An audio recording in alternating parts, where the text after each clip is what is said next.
পাতলা খাওয়ার রসমতি জঙ্গলে তৈরি হচ্ছে গন্ডারের দ্বিতীয় আবাসস্থল। প্রথম ধাপে দুটি গন্ডার নিয়ে আসা হচ্ছে রসমতি জঙ্গলে। আজ রসমতি জঙ্গল পরিদর্শন এবং আধিকারিকদের সঙ্গে বৈঠক শেষে এমনটাই জানালেন রাজ্যের বনমন্ত্রী জ্যোতিপ্রিয় মল্লিক। খুব শীঘ্রই জলদাপাড়া এবং গরুমারা থেকে ৮টি গন্ডার এনে ছাড়া হবে রসমতির জঙ্গলে। বনমন্ত্রী জ্যোতিপ্রিয় মল্লিক বলেন, প্রথম ধাপে দুটি গন্ডার ছাড়া হবে, পরবর্তীতে ধাপে ধাপে আরও গন্ডার ছাড়া হবে। জলদাপাড়া গরুমারার মতো এই রসমতি জঙ্গলকে কেন্দ্র করে একটি সুন্দর ট্যুরিস্ট সেন্টার তৈরি করা হবে ট্যুরিস্ট বাংলা। পর্যটন দপ্তর এবং বন দপ্তরের পক্ষ থেকে এই ট্যুরিস্ট বাংলা তৈরি করা হবে। তিনি আরও বলেন, গন্ডারের পাশাপাশি হরিণ, চিতাবাঘ এবং বাঘ ছাড়া হবে এই জঙ্গলে। এই যে গাছটা রয়েছেন তারা দেখেন, আমাদের যদি জন্তু জানোয়ার মারে তারা দেখেন, তারা আমাদের বড় সবথেকে বড় বন্ধু।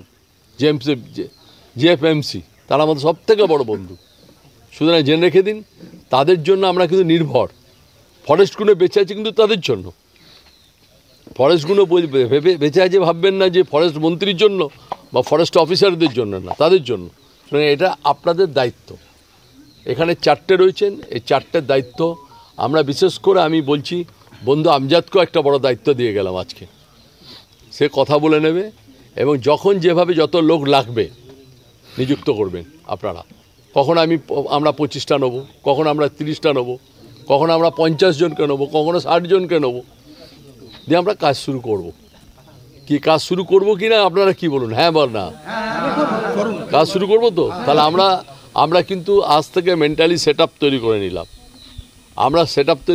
যে এর প্রজেক্টটা তৈরি করে এই প্রজেক্টটা 6 মাস থেকে 1 বছরের মধ্যে কমপ্লিট করে দেবো। 1 ইয়ার্সের মধ্যে কমপ্লিট করে আমরা ঢুকিয়ে দেবো, রায়না ঢুকিয়ে দেবো।